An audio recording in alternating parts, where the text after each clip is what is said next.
Taylor, what can you take away after gutting one out that's close in the fourth quarter like this? Yeah, real gutsy win.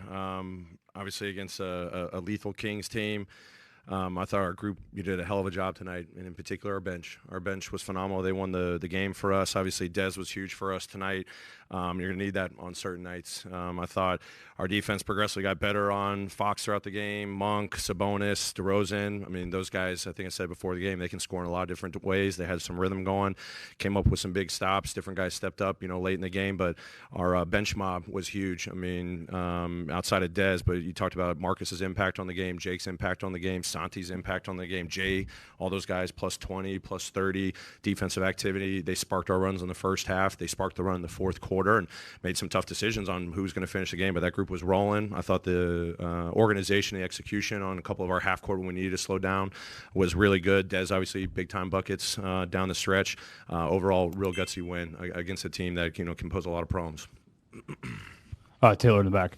I know the other night you said you were going to be careful with your words, but second straight game, you guys clearly not happy with the officiating. Just big picture, do you have a problem with the consistency you guys are getting with the whistle night to night?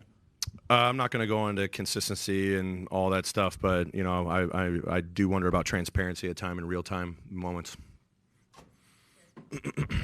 Hey, when y'all went out at 6:45, your team didn't lose a beat. You actually picked up doing it. What it says about you being able to play without your best player in crunch time? Yeah, I mean, obviously I thought he was, trying to get going, just couldn't get into the game. Obviously a struggle for him and a couple of other starters. I mean, Jaren was having struggles throughout the game. Jalen was having struggles throughout the game. But, for our group, they had built up momentum, throughout the game. And when they came in, that's what we've been talking about. It's just no matter who can step on the floor, we know what we got to do. And I thought our pace was pretty good. Our principles ball movement, was better than the other night, especially in the fourth quarter. And, for that group to come in, whatever it was, 6 and change, to play with pace, play with the defensive activity. They score. We don't put our heads down. We go. And then when it was time to half court execute, we did a phenomenal job. So overall, just different guys stepping up. That's what we got to be about.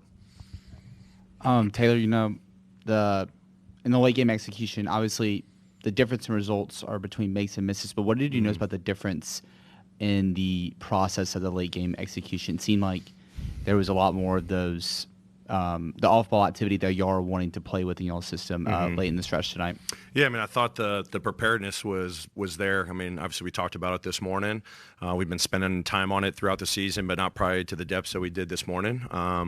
And for our guys, like even in, that 6-minute mark when, or during reviews or whatever it was, the conversation about what pace we need to play at, we talked about it at the start of the fourth quarter, but then given the simple packages and what that looked like and the spacings around it and how we were creating the advantage and how we were executing. And obviously Marcus being in that position to, initiate the offense. We had Santi bringing the ball up at times, getting the ball to Dez. So I think the communication was phenomenal. They were seeing some things. We got on the same page. We knew when it was time to go fast in the beginning of the possession, or it was, hey, let's go execute this play, but then keep that movement that you were talking about after the advantage was created. So I thought the intentionality and preparedness was at a much different level tonight.